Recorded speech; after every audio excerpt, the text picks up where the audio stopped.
सामर्थ्य अनुग्रहकारी महान दिव्य परमेश्वर, आकाश और पृथ्वी के रचने वाले, महिमा से भरपूर अनुग्रह का दाता, जीवते और सच्चे परमेश्वर, इस समय झुक जाते हैं पिता तेरे चरणों के पास। बहुत ही धन्यवादी होकर के हाँ पिता धन्यवाद देते हैं कि तूने हाँ पिता इस लॉकडाउन के समय में भी महान दिव्य परमेश्वर हमें एक मौका दिया है पिता कि 3 दिन का हम हाँ पिता अनुग्रहकारी परमेश्वर ये स्पेशल मीटिंग हम रख सके और महान दिव्य परमेश्वर तेरे चरणों के पास आकर के हाँ उन सब बातों को हम हाँ पिता ध्यान और मनन करें जो आज हमारे जीवन में हाँ पिता प्रतिदिन के जीवन में होने वाला है, हो रही है और देखते हम चले आ रहे हैं। महान दिव्य परमेश्वर इस समय जुट जाते हैं करुणा निदान। हाँ पिता तूने हमारे सामने अनुग्रहकारी परमेश्वर एक थीम वचन भी दिया है पिता, क्योंकि ये समय आखिरी समय है और परिस्थिति ऐसी है महान दिव्य परमेश्वर, हम देख रहे हैं कि हम हाँ पिता एकदम अंतिम समय में हम खड़े हैं। महान दिव्य परमेश्वर हाँ पिता ये रोमी 13:11 से तूने जो हमें हाँ पिता थीम वचन दिया है, इस समय को पहचान कर ऐसा ही किया करो, क्योंकि इसलिए कि अब तुम्हारे नींद से जाग उठने की घड़ी आ पहुंची है, क्योंकि जिस समय हमने विश्वास किया था उस समय के विचार से अब हमारा उद्धार निकट है। महान दिव्य परमेश्वर हाँ पिता अनुग्रहकारी परमेश्वर, ऐसी परिस्थिति आज हमारे सामने आई है और जो हम देखते हैं हमारे सामने घट रही है बहुत सारी घटनाएं, इससे हमें मालूम होता है महान दिव्य परमेश्वर कि हम हाँ एकदम आखिरी समय में अंतिम समय में और अपने नींद से जो हम ऊँग रहे हैं, सो रहे हैं, लापरवाही का जीवन जी रहे हैं, इन सब जीवन से हाँ पिता अनुग्रहकारी से दूर कर तेरे चरणों के पास आने के लिए हम हाँ महान दिव्य परमेश्वर ये एक समय तूने दिया है, इसके लिए हम धन्यवाद देते हैं महान दिव्य परमेश्वर, क्योंकि हाँ पिता ये पौलुस प्रेरित जो है अपना हाँ पिता वचन 1 कुरिन्थियों में 7:29-31 में लिखता है, हे भाइयों समय कम किया गया है। हाँ पिता ये समय कम किया गया है और संसार के साथ ऐसे व्यवहार करो कि तुम संसार के नहीं हो। हाँ पिता और जिसके पत्नी हो वो ऐसा व्यवहार करो कि उसके पत्नी नहीं है, ऐसा परिस्थिति है कि और ये सब चीजें जो है लिखता है कि हमारे जो है चेतावनी के लिए ऐसा है लिखी गई है, क्योंकि जगत के अंतिम समय में हम लिखे रहते हैं, जगत के अंतिम समय में रहते हैं इसलिए लिखी गई है।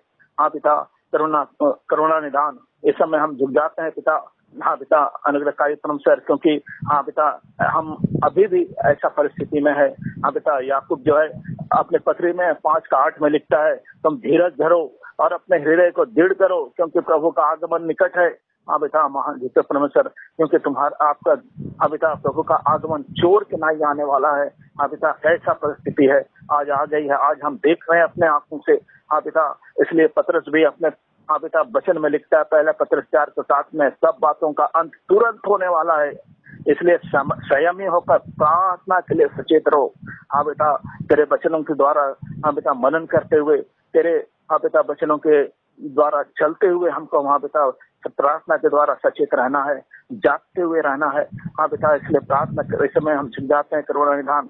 ये यूहन्ना भी अपना पहला यूहन्ना 2:18 में लिखता संगति करना चाहते थे, परंतु मटेरियल के अवेलेबल नहीं होने के कारण से 3 दिन की संध्या सुसमाचार और विशेष आत्मिक सभा के रूप में और प्रभु ने बोझ दिया है सालेम प्रार्थना भवन में अपने दास दासी को। इसीलिए प्रभु के दासों से भी इस विषय में हमने रिक्वेस्ट किए और प्रभु के दास लोगों को भी प्रभु ने बोझ दिया कि सालेम प्रार्थना भवन के द्वारा से 3 दिन तक की जो संध्या तो आत्मिक सभाओं को लगाए, तो प्रभु के दासों को बोझ दिया। विशेष करके प्रभु वचन भी दिया, रोमियो की पत्री उसका 13 अध्याय और 11 वचन, नोइंग द टाइम, और प्रभु का समय को जाने पहचाने। सचमुच में प्रियो बुद्धिमान राजमिस्त्रियों के समान अवसर को बहुमूल्य समझो बोल के प्रभु ने दिया है।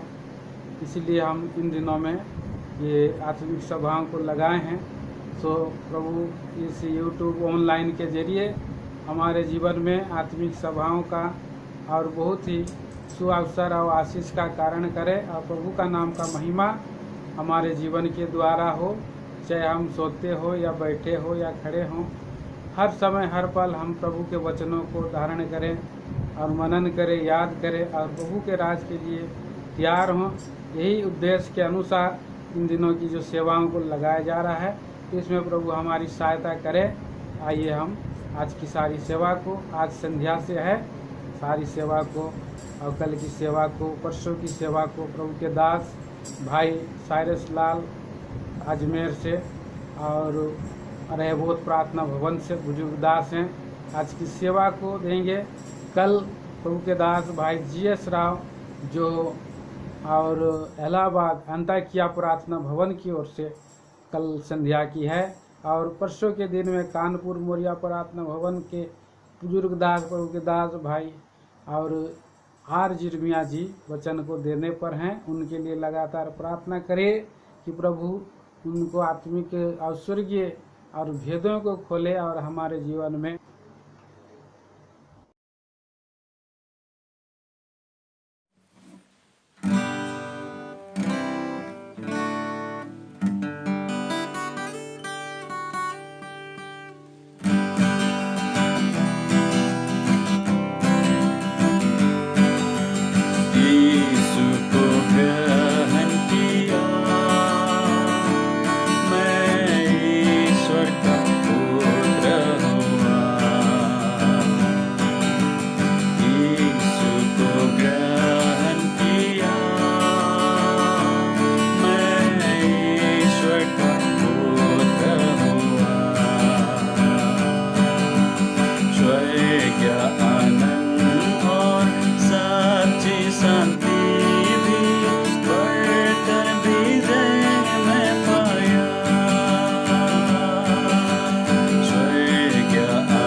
और धन्यवाद देते हैं।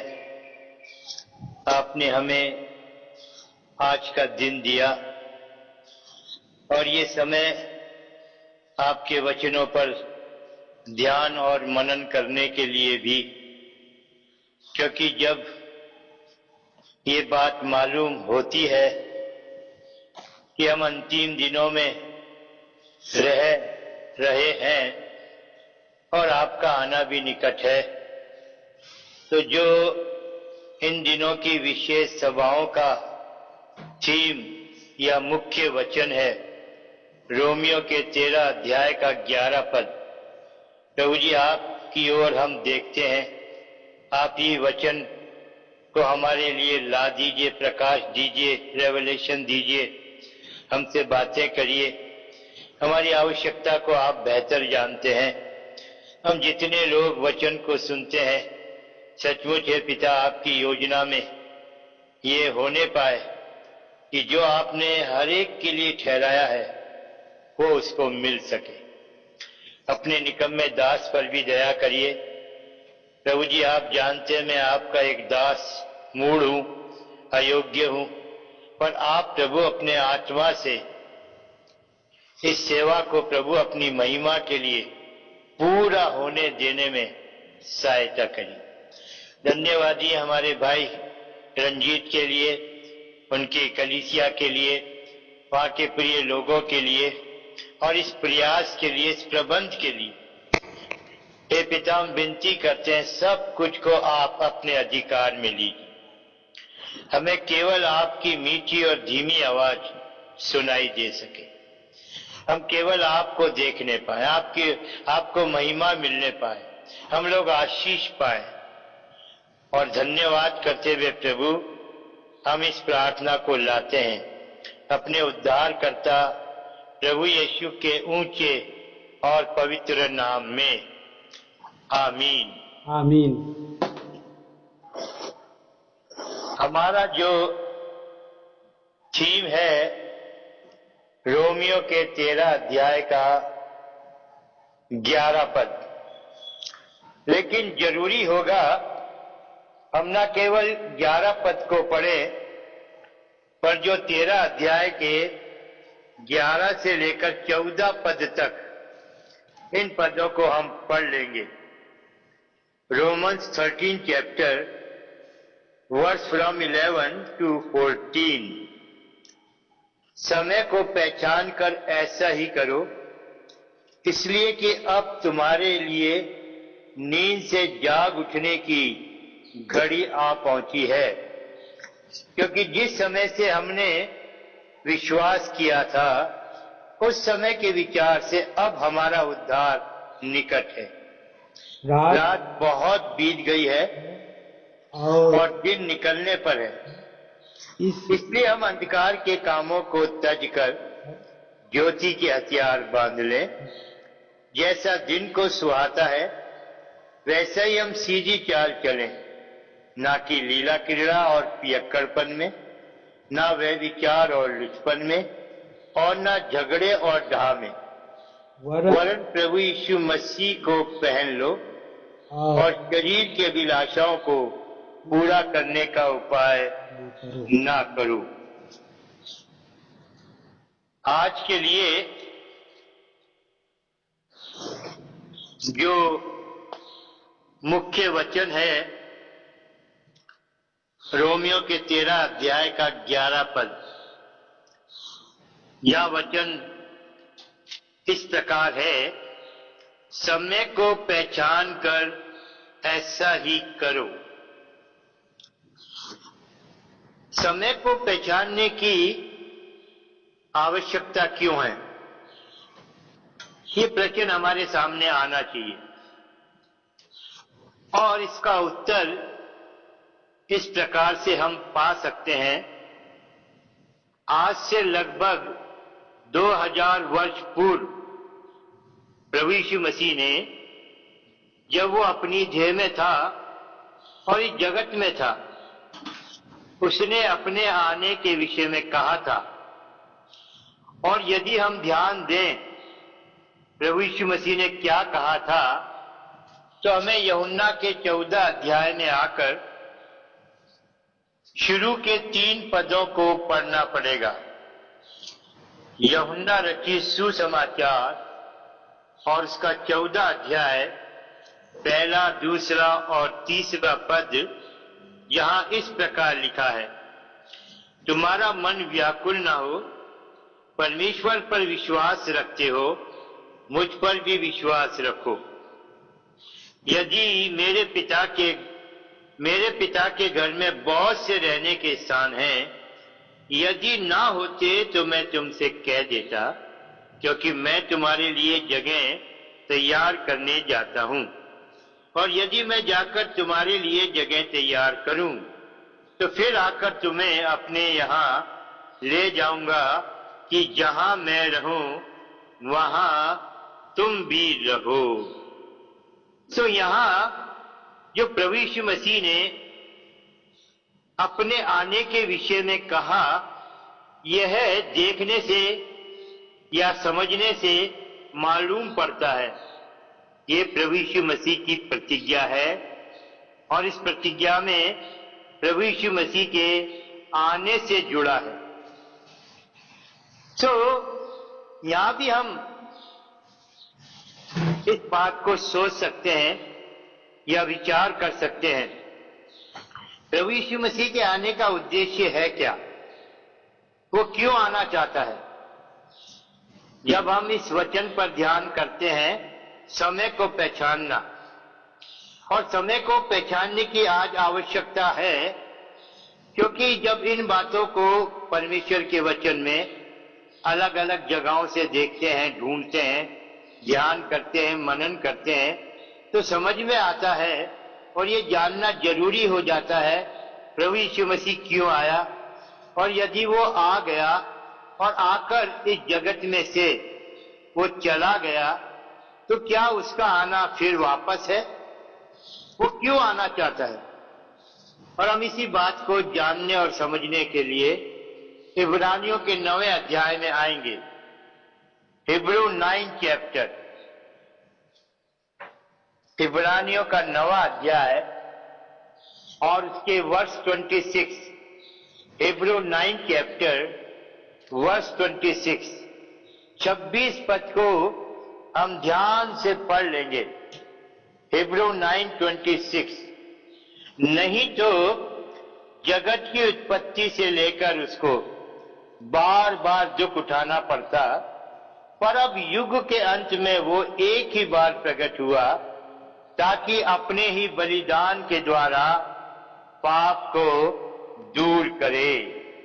और इसी के साथ पढ़ लीजिएगा 28 पद को भी, यही वर्स 28, वैसे ही मसीह भी बहुतों के पापों को उठा लेने के लिए एक बार बलिदान हुआ, और जो लोग उसकी बाट जोते हैं उनके उद्धार के लिए दूसरी बार बिना पाप उठाए हुए दिखाई देगा। अब यहां पहली बात को हम ध्यान देंगे 26 पद के अनुसार, वर्स 26, युग के अंत में वो आया, जबकि उसके आने के समय को यदि आज के परिवेश में हम देखें तो लगभग 2000 वर्ष पूरे हो चुके। और जब आज से 2000 वर्ष पूर्व जब प्रभु यीशु मसीह आया, तो यह वचन दिखाता है युग के अंत में जब वो आया, तो ध्यान दीजिएगा, परमेश्वर जो त्रिएक परमेश्वर है और प्रभु यीशु मसीह त्रिएक परमेश्वर में एक व्यक्तित्व है, एक पर्सनैलिटी है, और त्रिएक परमेश्वर में से पुत्र परमेश्वर प्रभु यीशु मसीह परमेश्वर निकल कर इस जगत में आया, और आने में उसको देह को धारण करना पड़ा। वो मांस और लहू का भागी बना, और किस लिए आया? इस पापी मनुष्य को बचाने के लिए। जिस प्रकार आदम ने पाप किया और इस पाप के अधीन जो दंड था, प्रभु यीशु मसीह के आने में ये बड़ा उद्देश्य है, किस प्रकार इस पापी मनुष्य को बचाया जाए।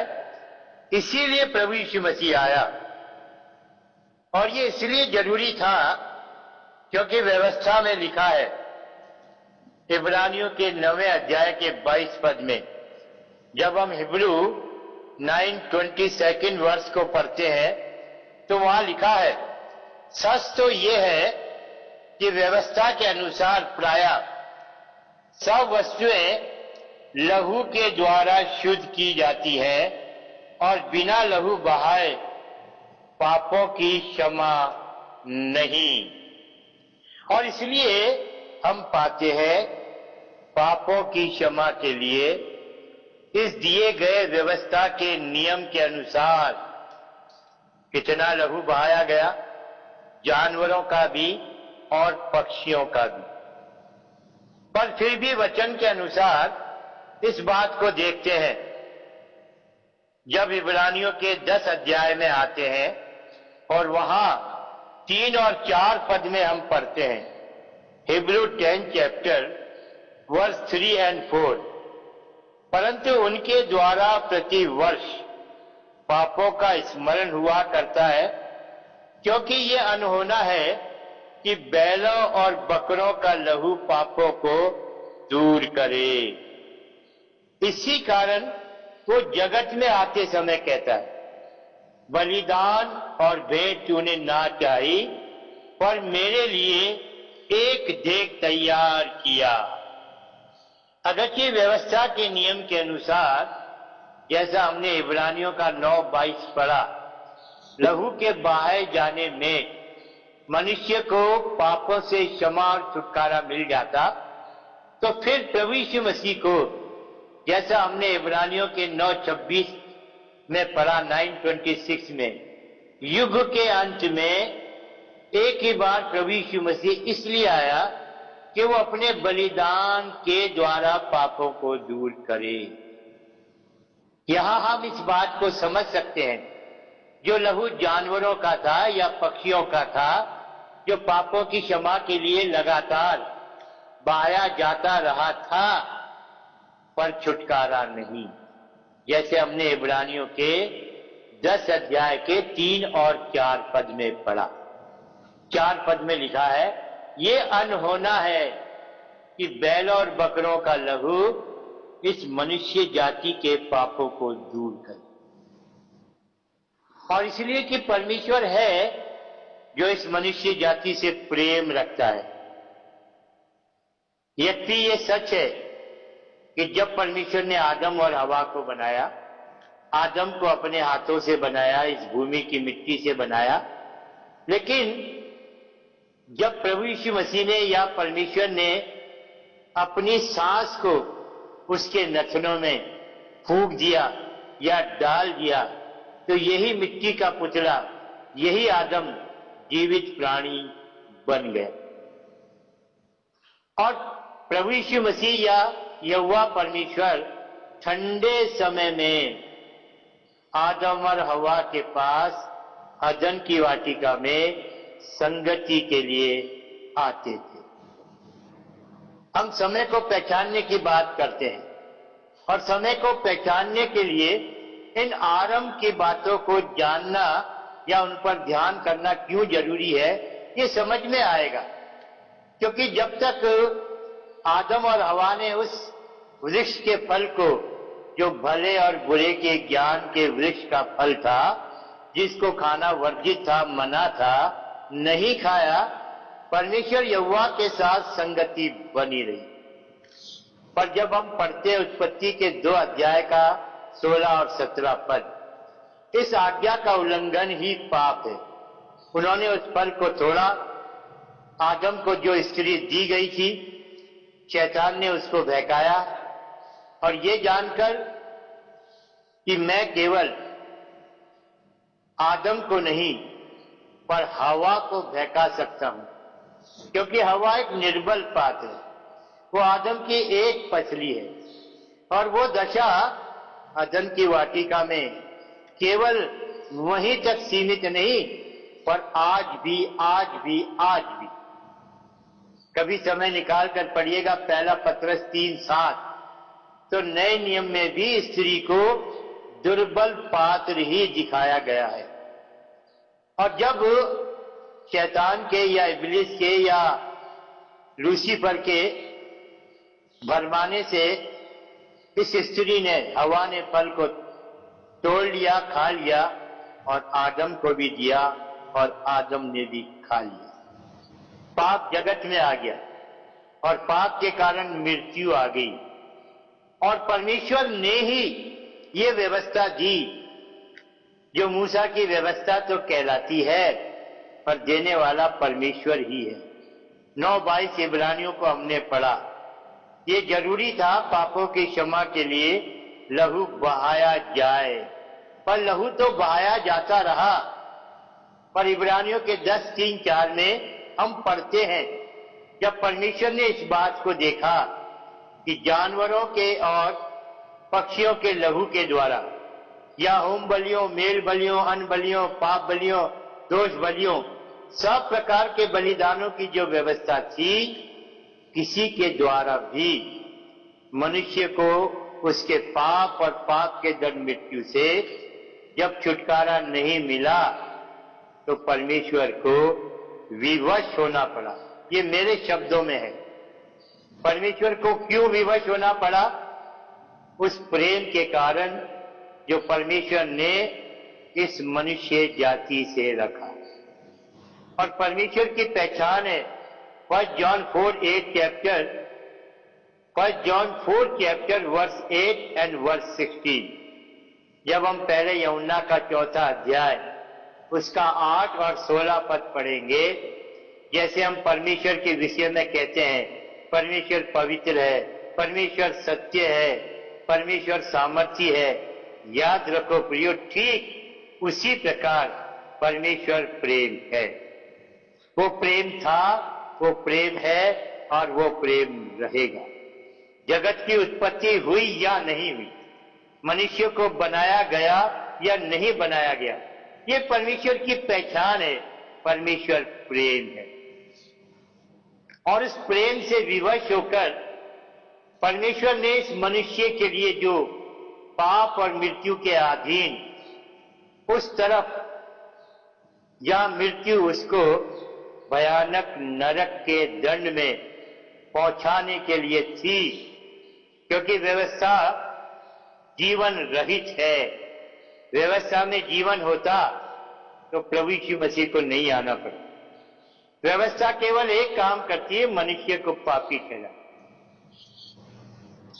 और इसीलिए ये जरूरी हुआ परमेश्वर इस मनुष्य के लिए उपाय करे। और हमने पढ़ लिया, जानवरों का लहू, बैलों और बकरों का लहू, जिसमें इतनी सामर्थ्य नहीं कि वो मनुष्य को उसके पापों से छुटकारा दे। वही दूसरी बात यदि ध्यान करेंगे, जब आप रोमियो के 8वें अध्याय के 3 पद को पढ़ेंगे, तो ये भी जान सकेंगे, जिस व्यवस्था के द्वारा लहू में पापों की क्षमा को रखा गया था, उस व्यवस्था का पालन करना भी इस मनुष्य को, जिसके शरीर में पाप और पाप का दंड मृत्यु वचन में लिखा है, हम लोग पढ़ेंगे रोमन्स 8 चैप्टर और उसका 3 पद। जब हम इस पद को पढ़ते हैं तो हम समझ सकते हैं, यद्यपि व्यवस्था तो है, लेकिन व्यवस्था मनुष्य के लिए इतनी सार्थक नहीं, इतनी सामर्थ्य नहीं। पढ़ूंगा मैं रोमियो का 8वां अध्याय और उसका 3 पद। क्योंकि जो काम व्यवस्था शरीर के कारण दुर्बल होकर ना कर सकी, उसको परमेश्वर ने किया, अर्थात अपने ही पुत्र को पाप में शरीर की समानता में और पाप बलि होने के लिए भेजकर शरीर में पाप पर दंड की आज्ञा दी। जो शरीर क्रूस पर प्रभु यीशु मसीह का है। मेरे प्रियो, आज भी पापी के लिए यहां पर जगह है विश्वास करने के लिए। जो पापी ये विश्वास कर लेता है कि जो क्रूस के ऊपर प्रभु यीशु मसीह की देह है, उसके साथ मेरी देह भी है, क्योंकि मेरे पाप और पाप के धन मृत्यु को दोनों को प्रभु यीशु मसीह ने क्रूस पर लिया। और यही प्रभु यीशु मसीह का बलिदान है जिसे हमने पढ़ा इब्रानियों के 9वें अध्याय के 26 पद में। प्रभु यीशु मसीह ने अपने बलिदान के द्वारा पापों को दूर किया। प्रभु यीशु मसीह ने कोई पाप नहीं किया, उसके लिए कोई जरूरी नहीं था पाप का दंड, क्योंकि वो पाप से अज्ञात था, उसके स्वभाव में पाप नहीं था, उसने कभी पाप किया नहीं। उसने चुनौती दी। रोमन्स 8, रोमियो के माफ करना यूहन्ना के 8वें अध्याय का 46 पद पढ़ेंगे। प्रभु यीशु मसीह ने खुद कहा, तुम में से कौन है जो मुझे पापी ठहराता है? फिर क्यों प्रभु यीशु मसीह क्रूस पर है? फिर क्यों प्रभु यीशु मसीह पाप के दंड को क्रूस के ऊपर उठा रहा है? यही वो विश्वास की जगह है।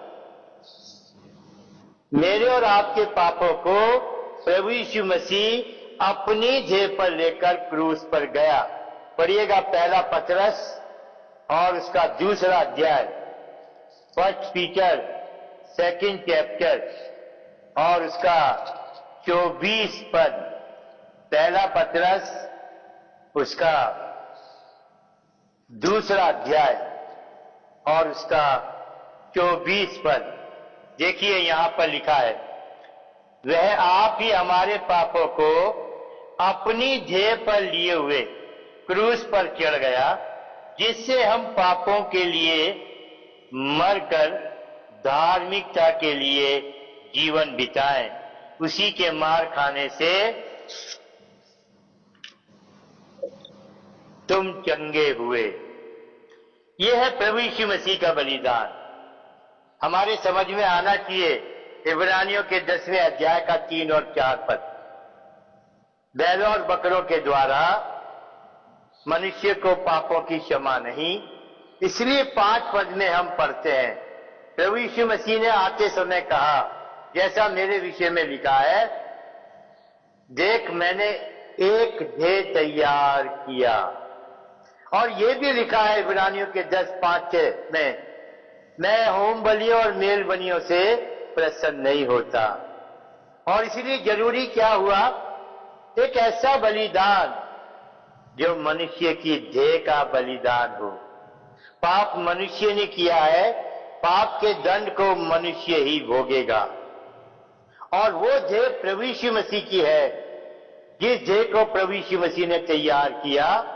और हम 7 पद में पढ़ते हैं इब्रानियों के 10 अध्याय के 7 पद में, आप निकाल कर पढ़ सकते हैं। तब मैंने कहा, देख मैं आ गया हूं, पवित्र शास्त्र में मेरे विषय में लिखा हुआ है, ताकि हे परमेश्वर तेरी इच्छा पूरी करूं। ऊपर तो वो ये कहता है, ना तूने बलिदान और भेंट और होम बलियों और पाप बलियों की को चाहा और ना उनसे प्रसन्न हुआ। यद्यपि ये बलिदान तो व्यवस्था के अनुसार चढ़ाए जाते हैं, फिर भी ये कहता है, देख मैं आ गया हूं ताकि तेरी इच्छा पूरी करूं। सो वो पहले को उठा देता है ताकि दूसरे को नियुक्त करे। उसी इच्छा से हम यीशु मसीह को देह के एक ही बार बलिदान चढ़ाए जाने के द्वारा पवित्र किए जाते हैं। इसलिए मेरे प्रियो, जब प्रभु यीशु मसीह इस जगत में आया, आज से लगभग 2000 वर्ष पूर्व, जरूरी था प्रभु यीशु मसीह हम पापियों के लिए अपना प्राण दे। और जब प्रभु यीशु मसीह ने अपना प्राण दिया, अपने आप को बलिदान किया, तो जरूरी होता था बलिदान के लहू को वेदी पर चढ़ाया जाना। अब प्रभु यीशु मसीह के लिए भी जरूरी था, उसने बलिदान ने अपने को दे दिया, अपने लहू को दे दिया। अब वो लहू को कहां पर चढ़ाए? और इसीलिए हम पढ़ते हैं। आइए मेरे साथ इब्रानियों के 9वें अध्याय में और इसका 11 और 12 पद हम पढ़ेंगे। इब्रानियों का 9 अध्याय और इसका 11 और 12 पद। परंतु जब मसीह आने वाली अच्छी अच्छी वस्तुओं का महायाजक होकर आया, तो उसने और भी बड़े और सिद्ध तंबू से होकर, जो हाथ का बनाया हुआ नहीं, अर्थात इस सृष्टि का नहीं, और बकरों और बछड़ों के लहू के द्वारा नहीं, पर अपने ही लहू के द्वारा एक ही बार पवित्र स्थान में प्रवेश किया और अनंत छुटकारा प्राप्त किया। एक ही बार पवित्र स्थान में प्रवेश किया और अनंत छुटकारा। ये प्रभु यीशु मसीह का बलिदान, ये प्रभु यीशु मसीह का लहू, और इस लहू को खुद प्रभु यीशु मसीह ने पवित्र स्थान में, और ये पवित्र स्थान ना तो इस सृष्टि पर बनाया गया वो तंबू है जो मनुष्यों के हाथों से बनाया गया, पर प्रभु यीशु मसीह इस लहू को जिस पवित्र स्थान में लेकर गया, इसी इब्रानियों के 9वें अध्याय के 24 पद में वो पवित्र स्थान दिखाई देता है। इब्रानियों का 9 अध्याय वर्ष 24।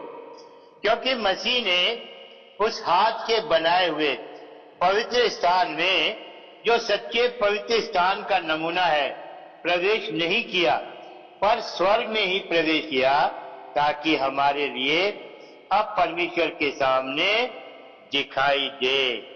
ये पवित्र स्थान,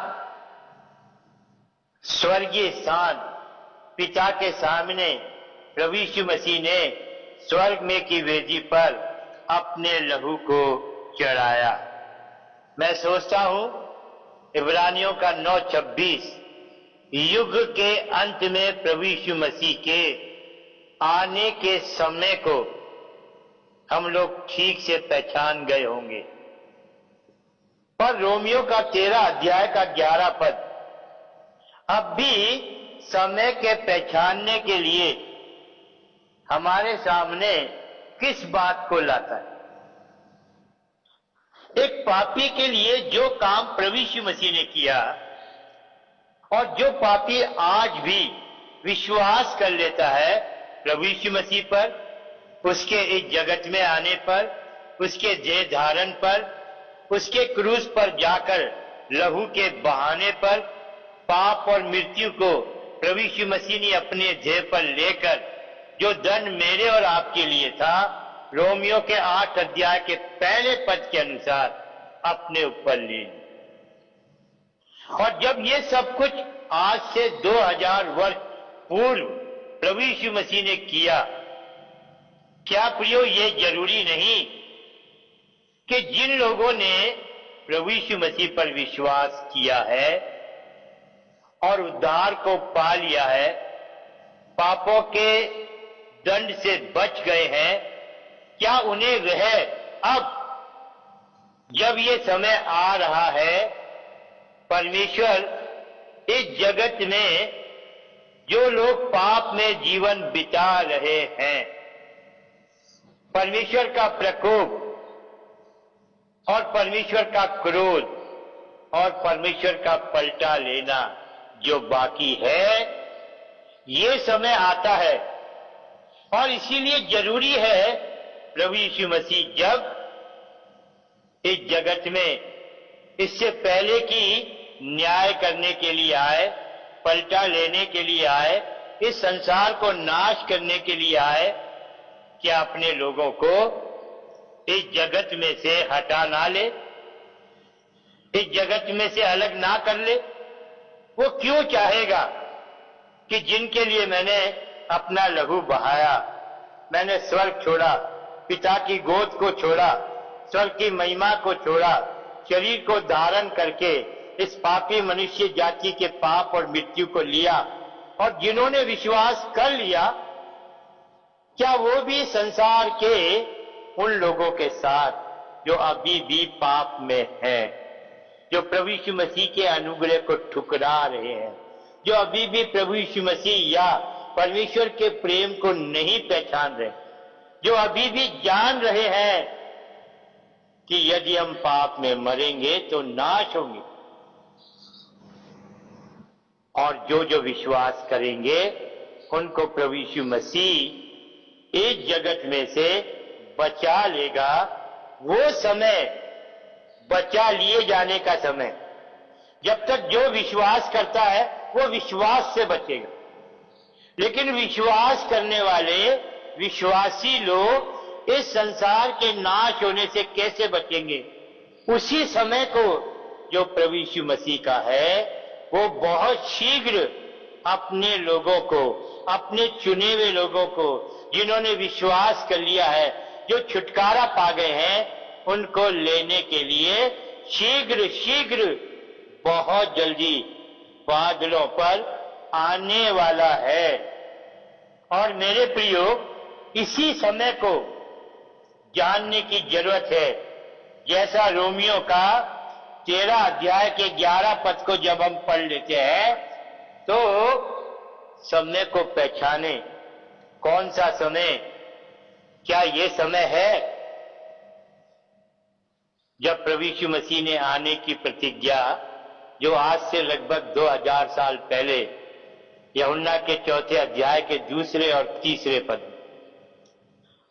तो उस प्रतिज्ञा के पूरे होने का समय है क्या? हमारे रोमियो के 13 अध्याय का 11 वचन मांग करता है। ये 11 पद हमसे कहता है, समय को पहचान कर नींद से जाग उठो। इसका मतलब यदि अभी भी हम गफलत में हैं, अभी भी हम समय के प्रति लापरवाह हैं, अभी भी हम प्रभु यीशु मसीह के आज से 2000 वर्ष पूर्व आने के उद्देश्य को नहीं जाने हैं, तो अब भी जानने का समय है। और यदि जानकर विश्वास कर लेते हैं तो ये भी समय है, जैसा प्रभु यीशु मसीह ने यूहन्ना 14 में अपने आने के विषय में कहा, इस प्रतिज्ञा को पूरा करे। उस समय को ध्यान दीजिएगा।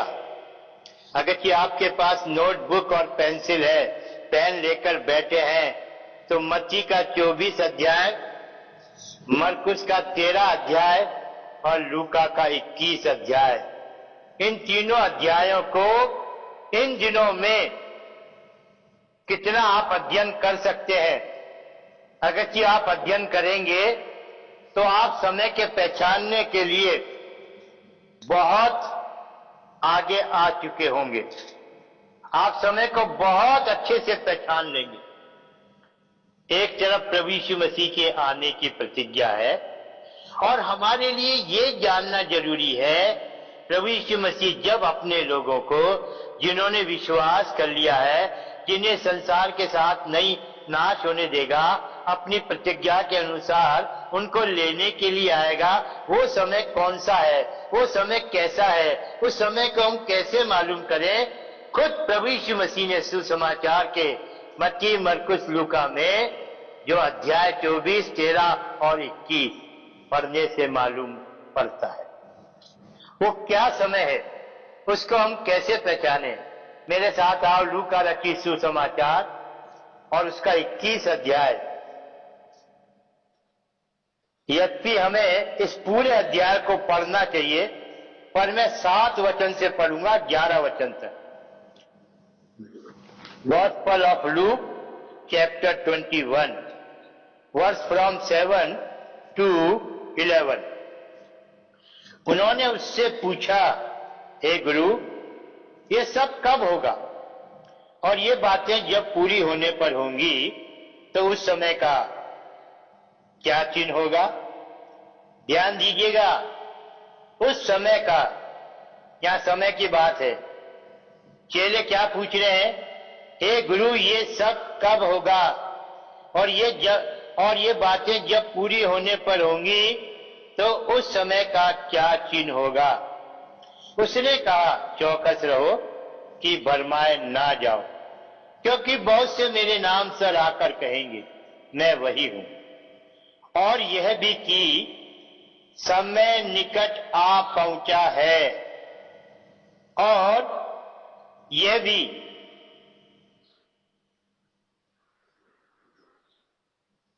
कि समय निकट आ पहुंचा है, तुम उनके पीछे ना चले जाना।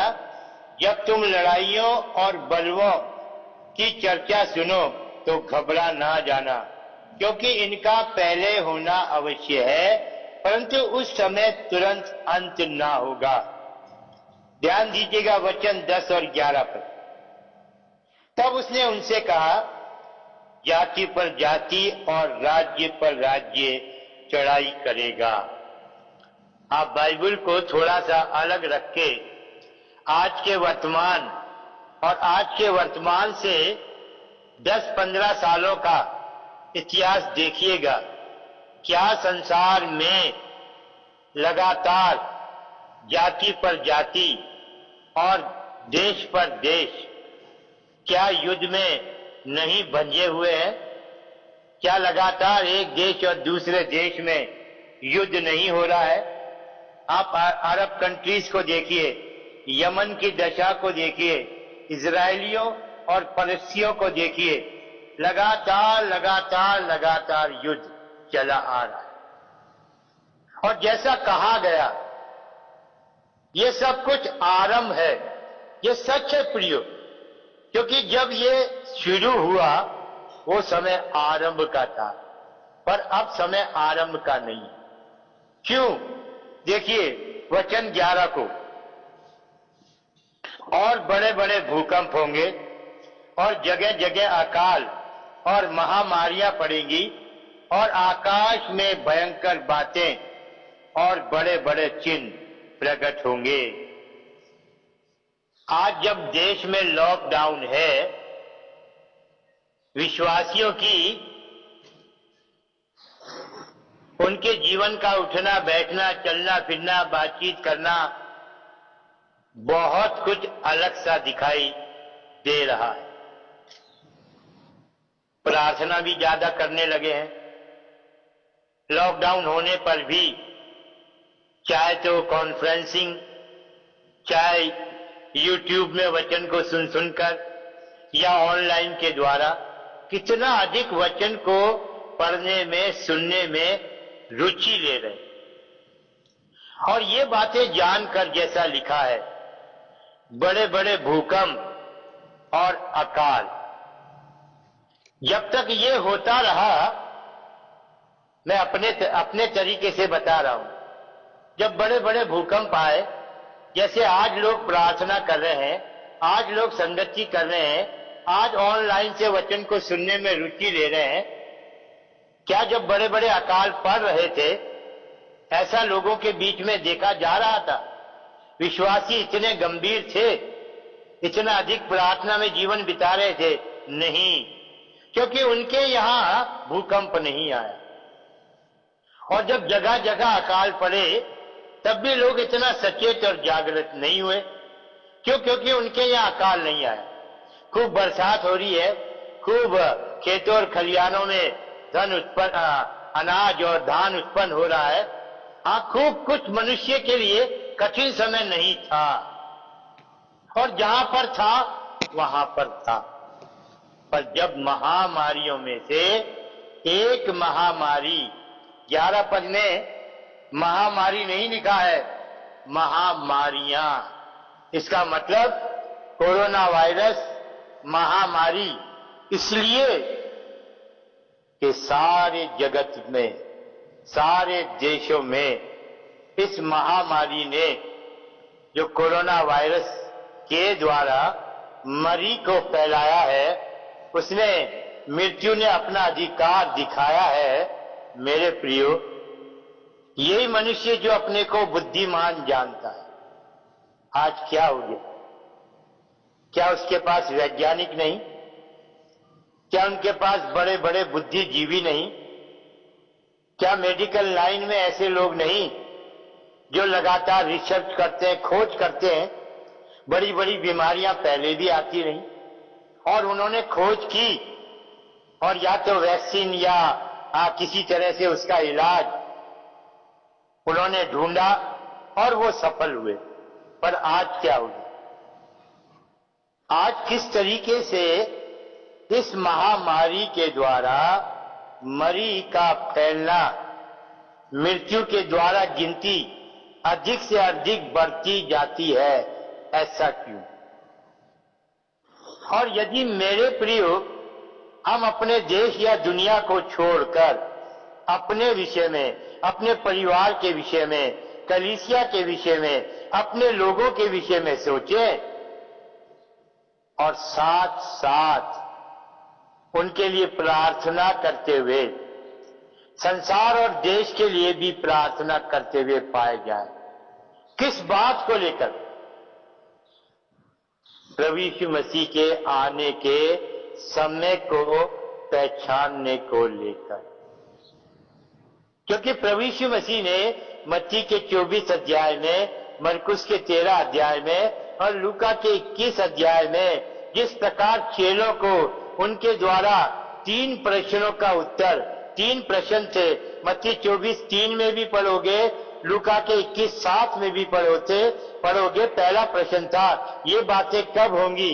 ये प्रश्न का उत्तर उस मंदिर से जुड़ा हुआ है जिस मंदिर में प्रभु यीशु मसीह चेलों के साथ, और वो हो चुका। लेकिन हमारा सवाल समय को पहचानने का है, दूसरे प्रश्न से जुड़ा है, जब चेलों ने कहा तेरे आने का क्या चिन्ह है और अंत के दिनों का क्या चिन्ह। हम दूसरे प्रश्न के उत्तर को ढूंढ रहे हैं। परमेश्वर का पवित्र आत्मा हमारी सहायता करे। जैसा प्रभु यीशु मसीह ने कहा, उनको उत्तर दिया। मेरे आने के समय को पहचानने के लिए जब तुम देखो लोग तुम्हें भरमाएं, और जब इन घटनाओं को और दिए गए चिन्हों को अपने मध्य में, अपने चारों ओर पूरा होते हुए देखो, तो जान लेना मनुष्य के पुत्र का आना निकट। समय को पहचानना क्यों जरूरी है? क्यों रोमियो के 13 अध्याय के 11 पद में परमेश्वर के दास प्रेरित पौलुस ने आज से लगभग 2000 वर्ष पूर्व परमेश्वर के धीरज को समझिए। 2000 का समय निकल गया, 2000 वर्षों का। थोड़ा सा इन बातों को देखकर अपने आप को जांचिए। इन 2000 वर्षों में जितने लोगों ने इन वचनों पर ध्यान नहीं दिया, विश्वास नहीं किया, परमेश्वर के वचन को सुनकर भी ढिठाई के साथ और मन को कठोर करके वचनों पर विश्वास नहीं करके प्रभु यीशु मसीह के बलिदान में पापों को दूर करने का अवसर जो उनके लिए था, उस अवसर का लाभ ना उठाकर मर गए, वो नरक में गए। पर मेरे लिए और आपके लिए तो है समय। इन बातों को देखकर समय को पहचानने के लिए, या हम आज भी कठोर हैं? इब्रानियों के 11 अध्याय में, माफ करना, इब्रानियों के 3 अध्याय में, इब्रानियों का 3 अध्याय और उसके 7 पद को पढ़ेंगे। Hebrew 3rd chapter verse 7। सो जैसा पवित्र आत्मा कहता है, यदि आज तुम उसका शब्द सुनो तो अपने मन को कठोर ना करो, जैसा कि क्रोध दिलाने के समय और परीक्षा के दिन जंगल में किया था, जहां तुम्हारे बाप दादे वचन को सुनकर भी कैसे परमेश्वर उनके साथ साथ चलता था, कैसे परमेश्वर का आत्मा उनके लिए था, कैसे मन को कठोर किया। आज तो इतना अधिक वचन है। आज तो प्रभु यीशु मसीह के आगमन को जानने के लिए जिस समय में हम समय को पहचान ले, आज समय है। और अगर कि हम समय को नहीं पहचान रहे हैं और ये सोच रहे हैं अभी तो समय है, मेरे प्रियो ध्यान देना, 2000 वर्ष निकल चुके। अब उसके आने के समय को पहचानने में मेहरबानी से वर्षों को मत गिनो,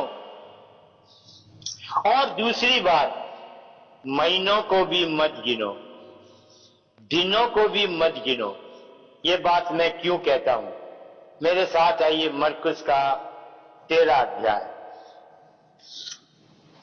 मरकुस का 13 अध्याय। जैसा मैंने कहा था, मत्ती का 24 अध्याय, मरकुस का 13 अध्याय और लूका का 21 अध्याय। इन तीनों अध्यायों के बीच मरकुस का 13 अध्याय, यहां पर भी प्रभु यीशु मसीह ने उन्हीं बातों को लोगों के सामने रखा जो प्रभु यीशु मसीह के आने से जुड़ी है।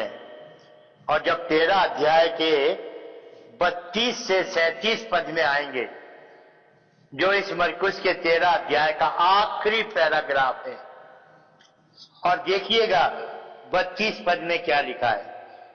उस दिन या उस घड़ी के विषय में ध्यान देना प्रियो, परमेश्वर के वचन के लिखे हुए शब्दों पर। उस दिन और उस घड़ी ऐसा नहीं लिखा है, शब्द आया है उस दिन या उस घड़ी के विषय में। प्रभु यीशु मसीह का इशारा है। अब दिन भी नहीं, ये दिन के आगे क्या लिखा है? दिन या घड़ी। और ऐसा मैंने क्यों कहा? निकालिए फिर से रोमन्स का 13 चैप्टर, रोमन्स का 13 चैप्टर, और हम देखेंगे 11 और 12 पद को। रोमियो के 13 अध्याय के 11-12 पद को। समय को पहचान कर ऐसा ही करो, इसलिए कि अब तुम्हारे लिए नींद से जाग उठने की घड़ी आ पहुंची है, क्योंकि जिस समय हमने विश्वास किया था उस समय के विचार से अब हमारा उद्धार निकट है। 12 पद, रात बहुत बीत गई है और दिन निकलने पर है। रात बहुत बीत गई है और दिन निकलने पर है। क्या मतलब होता है दिन निकलना? दिन निकलने का अर्थ होता है भोर का समय।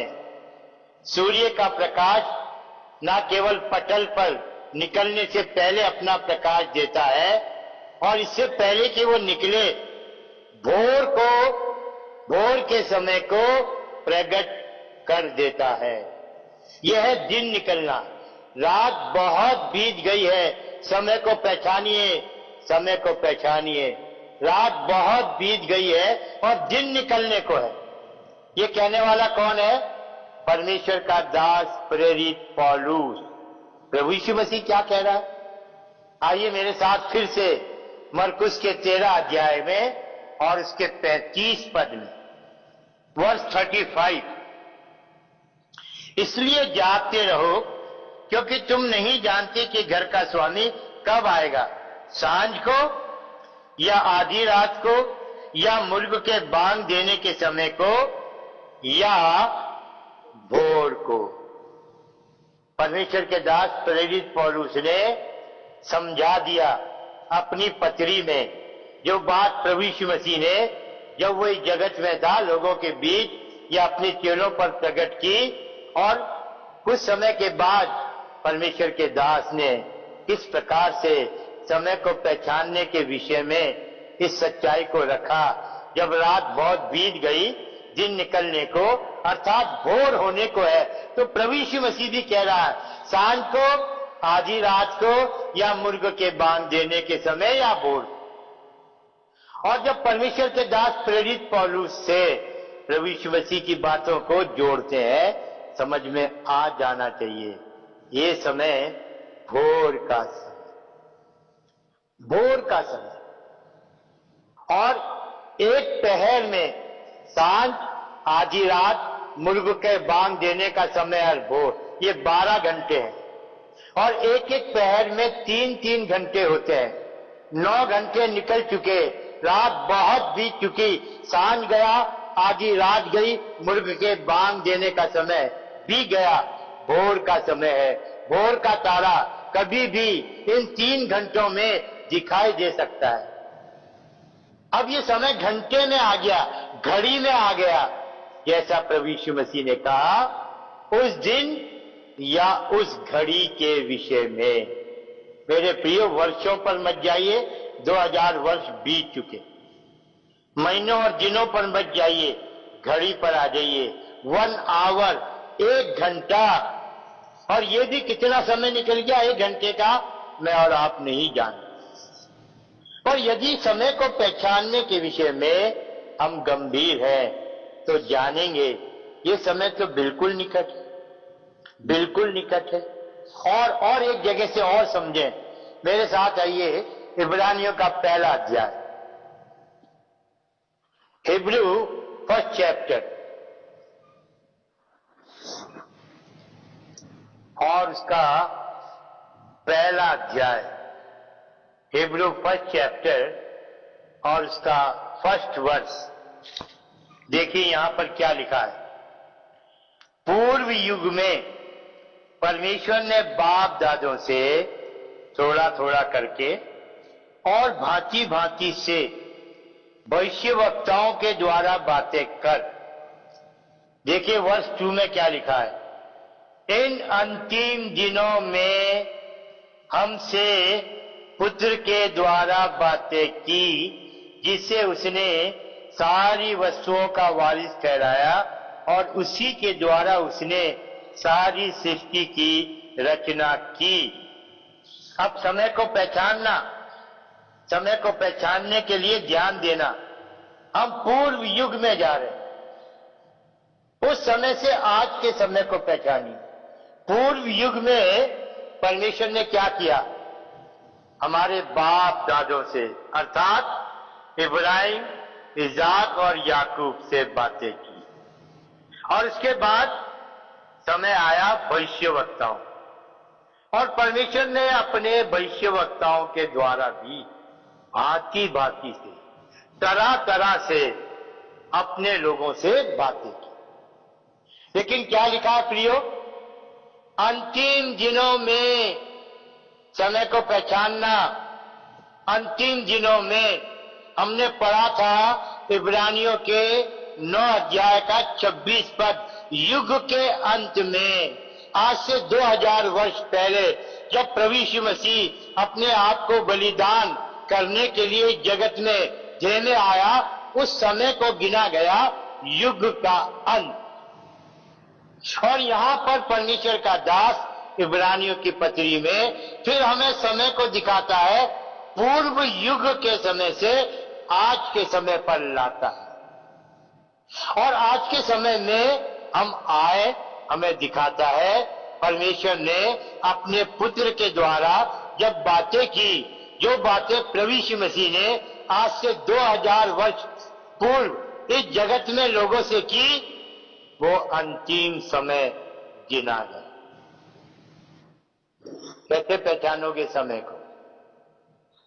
वो 5 मूर्ख कुंवारियां इसीलिए मूर्ख थी, दूल्हे के आने में देर हो रही थी, उनके पास समय था, अगर सिर्फ उस समय का लाभ उठा लेती, जाके तेल ले आती, थोड़ा सा मूर्खता से दूर हट जाती, देख लेती उन 5 समझदार कुंवारियों को, ये मशालों के साथ अपने साथ और क्यों लेकर आई है, क्या लेकर आई है, ये कुप्पियां हैं तो क्यों लेकर आई है।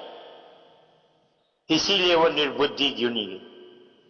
आज विश्वासी से बड़ा निर्बुद्धि कोई नहीं है, क्योंकि जो मनुष्य पाप में है उसके पास तो अवसर है, वो प्रभु यीशु मसीह के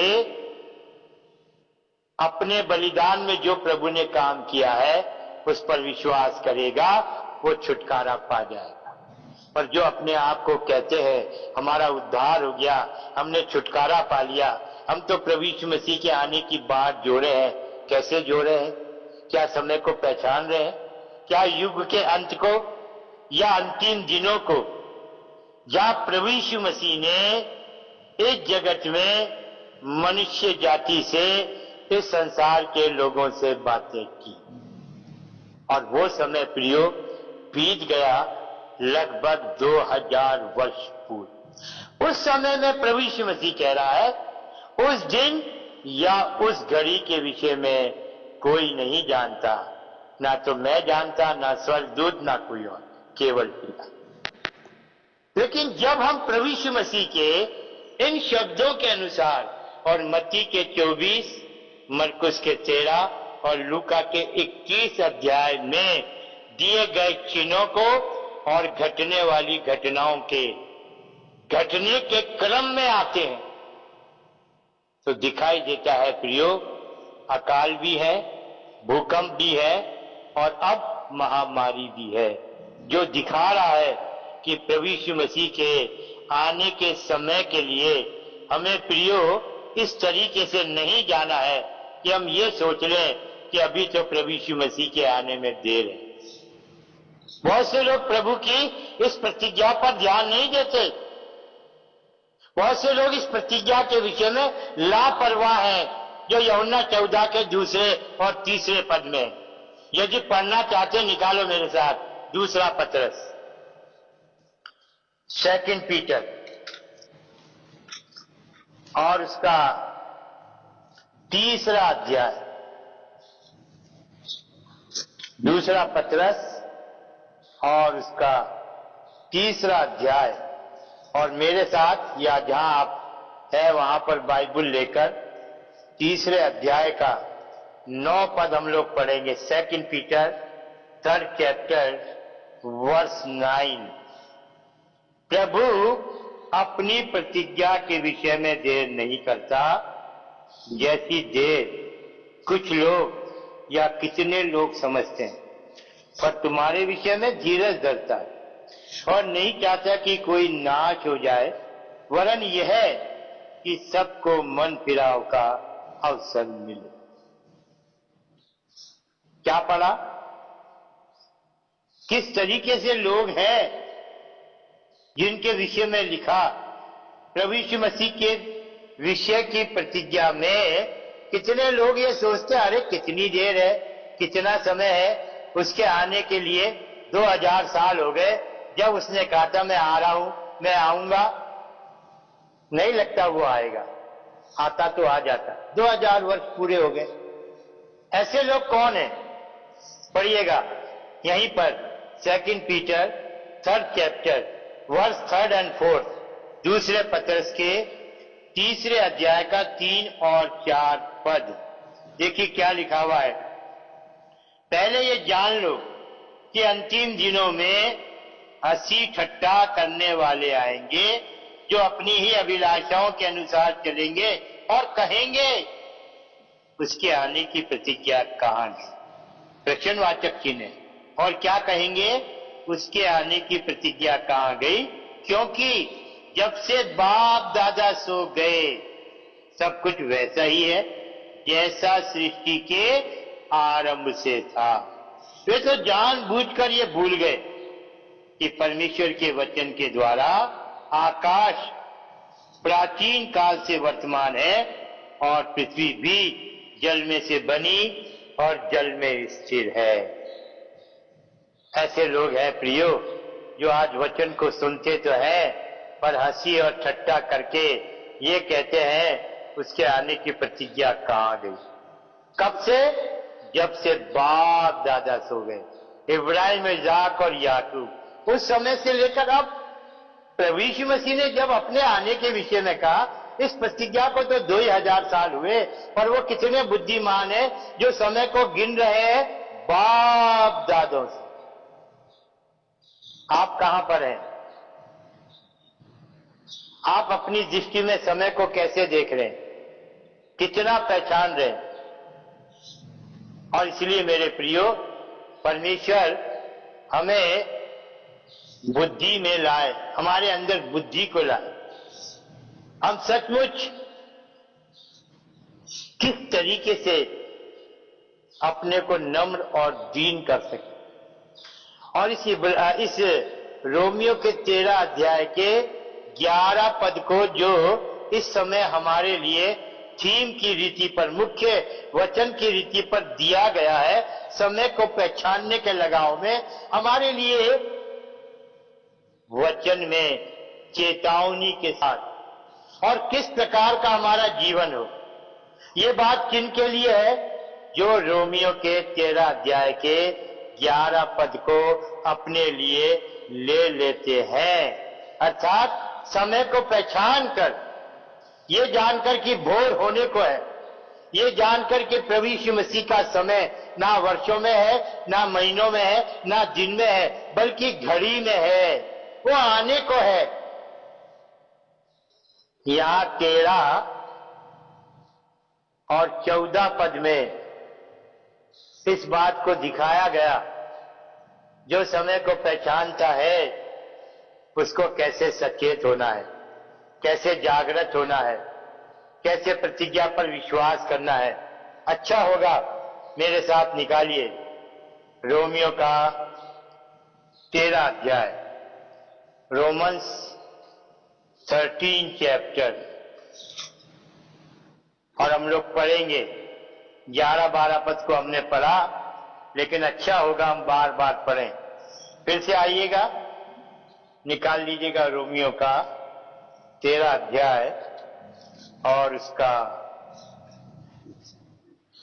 11, 12 और साथ में 13 पद। 13 पद पर ध्यान करेंगे, पर वो तीनों पद एक दूसरे से जुड़े हैं। पढ़िए मेरे साथ। समय को पहचान कर ऐसा ही करो, इसलिए कि अब तुम्हारे लिए नींद से जाग उठने की घड़ी आ पहुंची है, क्योंकि जिस समय से हमने विश्वास किया था उस समय के विचार से अब हमारा उद्धार निकट है।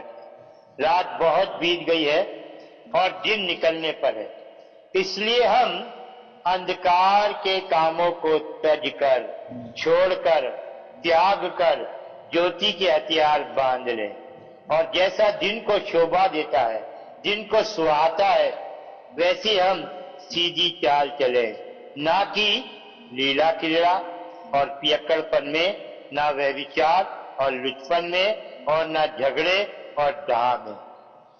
अंधकार का जीवन भी सामने है और ज्योति का जीवन भी सामने।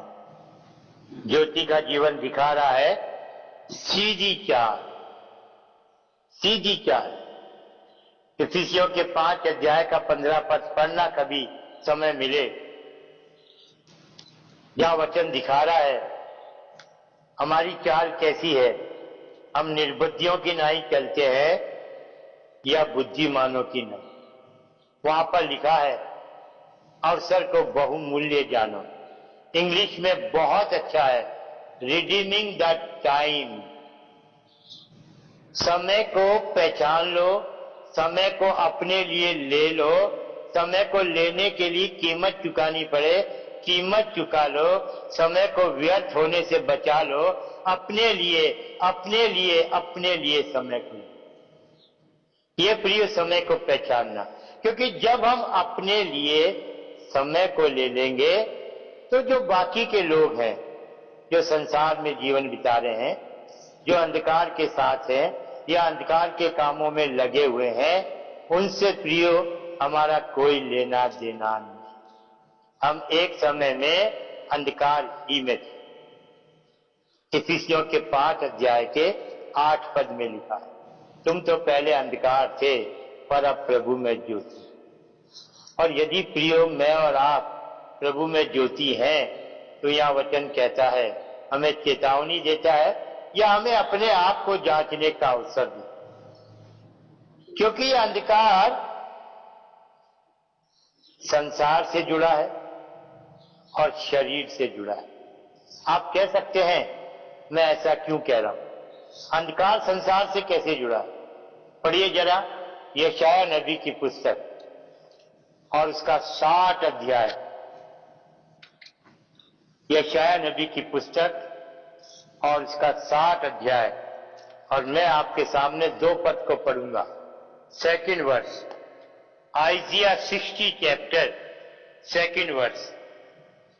देख पृथ्वी पर तो अंधियारा और राज्य राज्य के लोगों पर घोर अंधकार छाया हुआ है, परंतु तेरे ऊपर यहोवा उदय होगा और उसका तेज तुझ पर प्रकट होगा।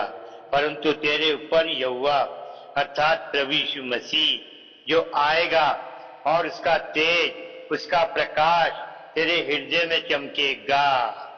ये भविष्यवाणी थी जो दूसरा कुरिन्थियों 4:6 में पूरी होती है और उत्पत्ति के पहले अध्याय के 3 पद में पूरी होती है। पर ये किन के लिए है? जो विश्वास कर लेते हैं वो इस अंधकार में से, यद्यपि वो इसी संसार में, देख सारी पृथ्वी पर तो अंधियारा है, लेकिन राज्य राज्य के लोगों पर, राज्य राज्य के लोग अर्थात मनुष्य जाति पर अंधकार नहीं दिखाई दे रहा उनको। और यह अंधकार कहां है? मनुष्य की आंखों में नहीं है। इस संसार के ईश्वर ने मनुष्य की बुद्धि को अंधा कर रखा है। किसको अंधा कर रखा है बताइए? बुद्धि को अंधा। दूसरा कुरिन्थियों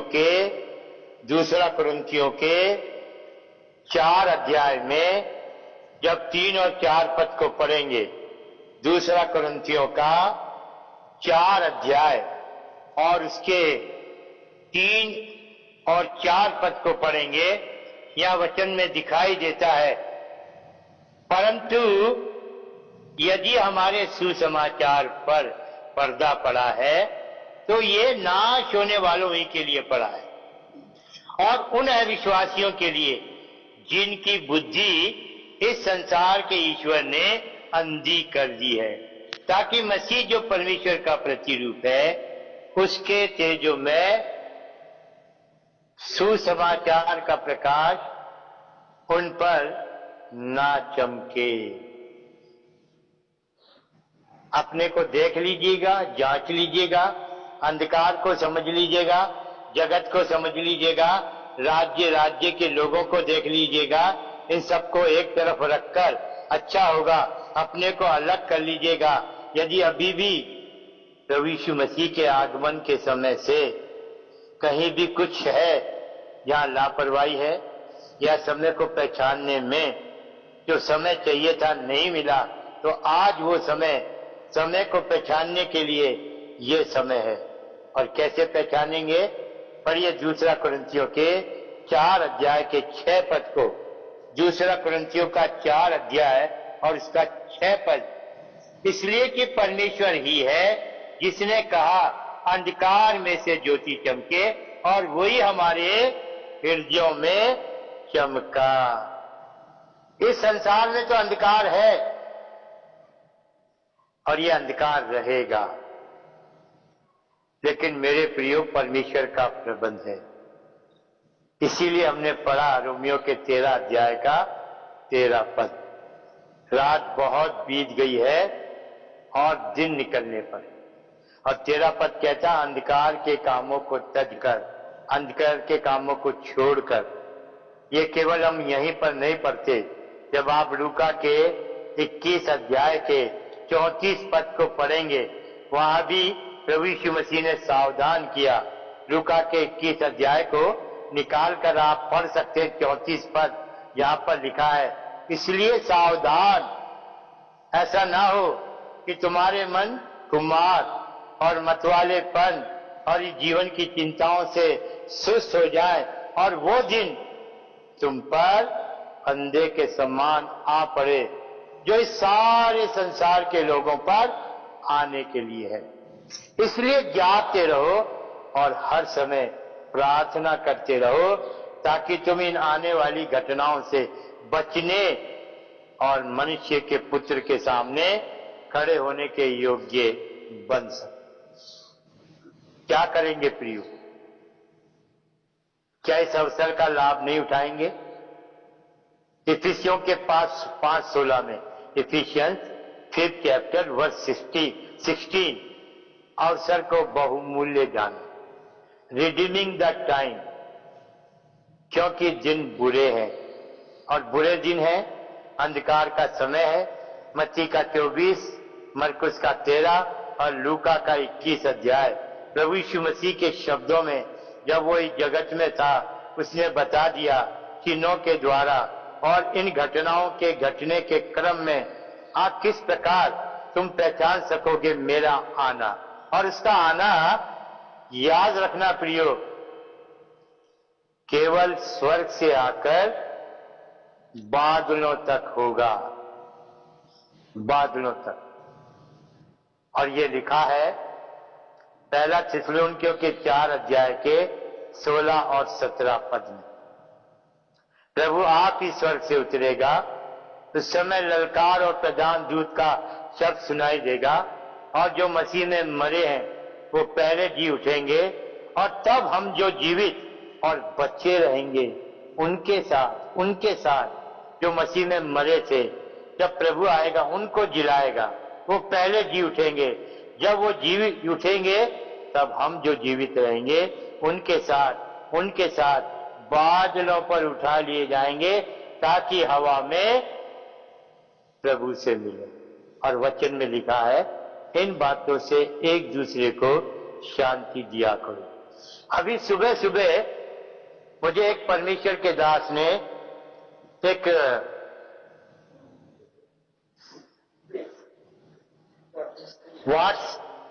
व्हाट्सएप में एक संदेश किसी परमेश्वर के दास ने, और वो जिसने भेजा वो मेरे बहुत निकट है, तो मेरे मन में अच्छा लगा चलो मैं उसको देखूं। और जब मैं उसके द्वारा दिए गए वचन को सुन रहा था, उसने वहां पर लिख रखा था रैप्चर, जो विषय था बादलों पर उठा लिया जाना। और उसने कई बातें शुरू करके और फिर वचन को यहां से लिया जिससे हम प्रेरितों के पहले अध्याय के 9 से 12 पदों तक पढ़ते हैं। ये वो समय था जब प्रभु यीशु मसीह जी उठने के बाद 40 दिन तक अपने आप को जीवित होने को प्रमाणित करने के लिए दिखाई देता रहा और तब अपने चेलों को जैतून पहाड़ पर इकट्ठा किया और उनके देखते देखते बादलों पर उठा लिया गया। और जब वो बादलों पर उठाया जा रहा था, ये चेले बड़े आश्चर्य से देख रहे थे। और उसी समय में 2 पुरुष श्वेत वस्त्र पहने हुए उनके पास आ खड़े हुए और क्या कहने लगे, हे गलीली पुरुषों, तुम ऐसे अचंभित होकर क्यों देख रहे हो? यही यीशु जो तुम्हारे देख के बादलों पर उठा लिया गया है, ठीक इसी रीति से ध्यान देना शब्दों को और वचन में पढ़ना प्रेरितों के पहले अध्याय के 11 और 12 वचन को, ठीक इसी रीति से जिस रीति से वो बादलों पर उठा लिया गया है, इसी रीति से वो फिर बादलों पर आएगा। और तब ये दास कहता है, परमेश्वर का दास हमें ले चलता है पहला थिस्सलुनीकियों के 4 अध्याय के 16 और 17 पद। बताइए, इसलिए इन दिनों में अगर कि आपने सच्चाई को नहीं जाना, आप प्रभु यीशु मसीह के आने को और उसके बार बार आने के समय को कैसे पहचानोगे? जब हमने इब्रानियों के 9 अध्याय का 26 पद पढ़ा, वचन कहता है वो युग के अंत में एक बार आया ताकि हमारे पापों के लिए अपने को बलिदान होने के लिए दे। और उसने बलिदान होने को दिया कब?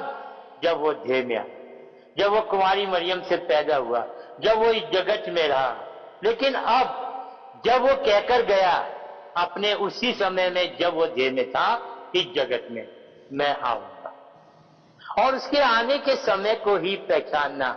और इस परमेश्वर के दास ने वो जो दूसरा सेकंड कमिंग है जो जैतून पहाड़ पर है, उसे इस रैप्चर से जोड़ दिया। और मुझे जिस भाई ने वो भेजा, मैं बड़ा दुखी हुआ कि आज जो परमेश्वर के दास सेवा कर रहे हैं, वो भी दूसरे दासों के वचन की सच्ची जानकारी को ना होने के कारण किस प्रकार भरमाए जा रहे हैं। और प्रभु यीशु मसीह ने मत्ती 24, मरकुस 13 और लूका 21 में जब चेलों के इस प्रश्न का उत्तर दिया जो उसके आगमन से जुड़ा था, पहला शब्द ये था प्रभु यीशु मसीह का, तुम भरमाए ना जाओ। क्योंकि अंतिम दिनों में ऐसा होगा, लोग भरमाए जाए। और आज लोग नहीं पहचान रहे रैप्चर क्या है, मारानाथा क्या है, प्रभु यीशु मसीह का बलिदान में आना, शरीर का देह में आना क्या है, उसका पुनरुत्थान क्या है, उसका जी उठना क्या है, मारानाथा का क्या अर्थ है, कैसे होगा प्रियो। इसलिए बहुत जरूरी है हम समय को पहचानें। कभी मुझे मौका मिला और फिर परमेश्वर ने आपके साथ बातचीत के लिए अवसर दिया, तो सचमुच यदि प्रभु यीशु मसीह के आने में देर हुई, देर नहीं है। ये जरूरी नहीं कि हम दोबारा संदेश सुनने के लिए इकट्ठे हो सके, कोई गारंटी नहीं है। मैं तो घड़ी को पहचान रहा हूं, घड़ी को, क्योंकि वचन के अंत करने में हम इस समय के लिए एक दो पदों को और पढ़ेंगे जो बहुत ही जरूरी है। वर्ष चले गए, दिन और महीने चले गए मेरे प्रियो, घड़ी, और ये घड़ी मुझे कहां ले जा रही है, एक घंटा भी मुझे कहां ले जा रहा है। मेरे साथ आइए पहला कुरिन्थियों का 15 अध्याय, 1 Corinthians 15 चैप्टर और वर्स 51-52। पहला कुरिन्थियों का 15 अध्याय और उसका 51 और 52, 51-52। देखो, समय को पहचानने के लिए, अगर ये वचन सुनने के लिए बैठे हो तो जो ये वचन कह रहा है उसको देखो। देखो, मैं तुमसे भेद की बात कहता हूं, मिस्ट्री। हम सब नहीं सोएंगे परंतु सब बदल जाएंगे। और इसमें कितनी देर लगेगी, कितना समय लगेगा, पहचान लीजिए समय को। 52 पद, वर्स 52। और ये क्षण भर में, पलक मारते ही, अंतिम तुर्री फूंकते ही होगा, क्योंकि तुर्री फूंकी जाएगी और मुर्दे अविनाशी दशा में उठाए जाएंगे और हम बदल जाएंगे। कितनी देर लगेगी, पलक का झपकना। यदि आप इस समय को नोट कर सकते हैं, इस समय पर ध्यान दे सकते हैं, अपनी तैयारी में इस भेद को समझ सकते हैं। परमेश्वर के दास ने पहले कह दिया, मैं तुमसे एक भेद की बात कहता हूं। सोचिएगा प्रियो, प्रभु यीशु मसीह के आगमन को हल्का मत लो, उसके बलिदान को देखो। उसके बलिदान ने पाप को दूर किया, और जिनके पाप दूर हो गए, अर्थात जिन्होंने प्रभु यीशु मसीह के बलिदान पर विश्वास करके लिए उद्धार पा लिया, नजात पा ली, अनंत जीवन पा लिया, उनको नाश होने के लिए इस संसार में, इस जगत में नहीं छोड़ेगा। ये नाश होने को है बहुत जल्दी, पर वो अपने लोगों को उठा लेगा। और ये उठा लेने के लिए ही प्रभु यीशु मसीह बादलों पर आता है मेरे प्रियो, आता है। पहला कुरिन्थियों के 16 अध्याय के 22 पद में लिखा है, 1 Corinthians 16 चैप्टर वर्स 22, जो प्रभु से प्रेम ना रखे वो शापित है। हे हमारे प्रभु आ। ये परमेश्वर का दास प्रेरित पौलुस, और जिसको नीचे लिखा गया है मारानाथा। पर जब आप इस बाइबल की आखिरी किताब और आखिरी किताब के आखिरी अध्याय में जाएंगे, अर्थात बुक ऑफ रेवलेशन, प्रकाशित वाक्य, उसका 22 अध्याय और उसका 20 पद, जहां पर हम इस बात को पढ़ते हैं किस प्रकार प्रभु यीशु मसीह इस बात की गवाही देता है। जो इन बातों की गवाही देता है वो ये कहता है, हाँ मैं शीघ्र आने वाला हूं, आमीन। पर सुनने वाला यूहन्ना क्या कह रहा है, हे प्रभु यीशु आ। है आपके अंदर ऐसी लॉन्गिंग, है आपके अंदर ऐसी लालसा, क्या आपके अंदर से ऐसी आवाज है? क्या आप अपनी तैयारी को जांच रहे हैं? पलक झपकना समझ में आ रहा है? नहीं तो मेरे प्रियो याद रखिएगा, ऐसे बुद्धिमान मत बनिए जो वचन की सारी बातों को जानकर भी हम इस समय को ना पहचाने।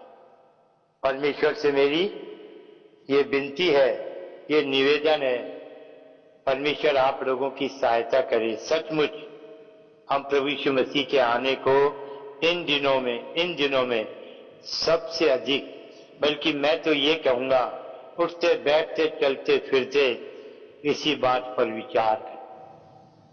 आप दाल रोटी खाते हैं तो भी वही विचार करें।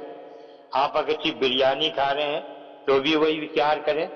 बिरयानी खाते वक्त ऐसा ना हो कि अपना मन बिरयानी में लगा ले और क्षण भर के लिए, पलक के झपकने के समय के लिए भी प्रभु से अलग हो जाए। वो बिरयानी आपको रोक देगी। मोबाइल में आजकल आप बहुत व्यस्त हैं।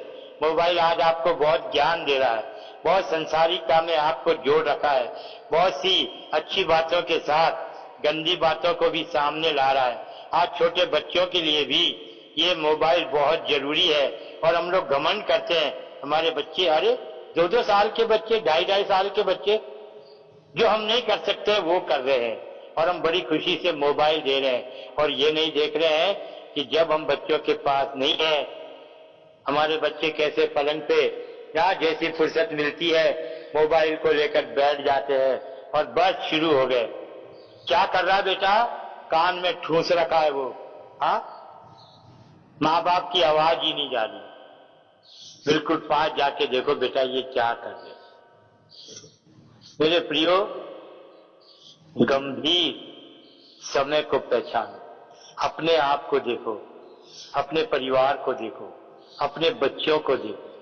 शैतान की युक्तियां 666 जो चिप आ रही है, ये सब कुछ जो तैयार हो रहा है मोबाइल के द्वारा और ये आधार कार्ड के द्वारा और ये तरह तरह के जो कार्ड निकल रहे हैं, ये सब इकट्ठे होकर इन लोगों को जो अंधकार में है ठीक उस तरफ ले जा रहा है जहां प्रभु यीशु मसीह का आना, और जैसे प्रभु यीशु मसीह अपने लोगों को उठाकर ले जाएगा, ख्रीष्ट विरोधी का समय, जो महाक्लेश का समय है, जो बादलों पर उठाए जाने के जस्ट बाद शुरू हो जाएगा।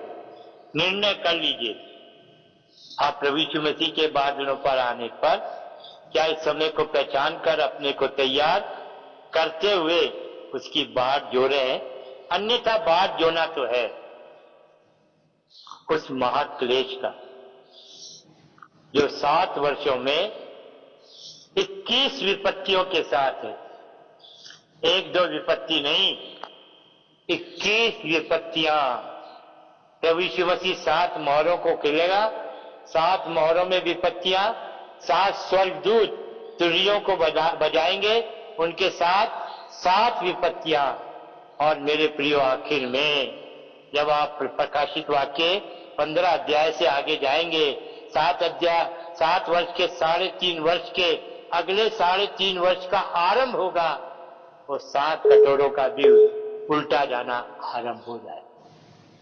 पढ़ लेना प्रकाशित वाक्य 6 से लेकर 19 अध्याय तक। मैं यहां पर समाप्त करना चाहूंगा और परमेश्वर करे किस तरीके से जो वचन हमारे सामने परमेश्वर अपने आत्मा के द्वारा लाया है, यहां तक कि ये वचन मेरे लिए भी है और आपके लिए भी। मैं भी अपनी तैयारी को देख रहा हूं, अपने आप को जांच रहा हूं और आपको भी जांच लेना। अगर कि मैं ये कहता हूं प्रभु जी मैं आपके आने की बात जो रहा हूं, तो मेरे अंदर ये आवाज मुझे सुनाई देनी। क्या कहा मैंने? मेरे अंदर ये आवाज मुझे ही सुनाई देनी चाहिए, हे प्रभु यीशु आ। परमेश्वर हमारी सहायता करे और हमें आशीष दे। छोटी सी प्रार्थना करेंगे। प्रेमी पिता, दयालु परमेश्वर, हम धन्यवादी हैं जिस प्रकार आपने अपने दास हमारे भाई रंजीत गोप को ये बोझ दिया कि 3 दिन का जो विशेष सभाओं का आयोजन किए जाने में और परमेश्वर के दासों को वचन देने के लिए जो परमेश्वर के दास भाई रंजीत ने प्रार्थनाओं के द्वारा इस बोझ को आगे तक बढ़ाया। हे पिता, हम धन्यवाद देते। इन दिनों में जो दास इस वचन के द्वारा सेवा दे रहे हैं, रोमन्स 13 चैप्टर वर्स 11, सचमुच प्रभु जी, उन आपके दासों के द्वारा दिया गया वचन केवल आपकी आत्मा में होकर जो शब्द आपके दासों के मुंह से निकले हैं, एक एक शब्द पर आत्मा का अधिकार, ताकि सुनने वालों के जीवन में प्रभु आपका वचन कार्य करे, आपका आत्मा कार्य करे। लोग आपके समय को जो आपके आने से जुड़ा है और कब कब और कैसे कैसे और क्यों, ये सब बातों को जानने और समझने के लिए प्रभु सहायता करे। इस वचन की रक्षा करिए, आशीष दीजिए और आपके दास भाई रंजीत के परिवार और कलीसिया सब के लिए हम विनती भी करते हैं और धन्यवाद भी देते हैं। उनके इस प्रयास को सफल करिए और बहुत से लोग आशीष पाएं और इन अंतिम दिनों में, अंतिम समय को, यहाँ तक कि पलक झपकने की तैयारी में आपके आने के लिए बाट जोते हुए तैयार हो सके। प्रार्थना सुनिए। मांगते हैं अपने उद्धारकर्ता प्रभु यीशु के ऊंचे और पवित्र नाम में, आमीन। बेनिडिक्शन दीजिए अंकल। अब हमारे प्रभु यीशु मसीह का अनुग्रह और हमारे परमेश्वर पिता का प्रेम और पवित्र आत्मा की मीठी और गहरी संगति और सहभागिता हम सब के साथ जो वचन को सुन रहे हैं और उन सब के साथ भी जो दुनिया भर में आपके आने की बात जो रहे हैं, जो आपके आगमन को प्रिय जानते हैं, उन सब के साथ भी अब से लेकर प्रभु यीशु मसीह आपके आने के दिन तक होती रहे। आमीन। आमीन। सबको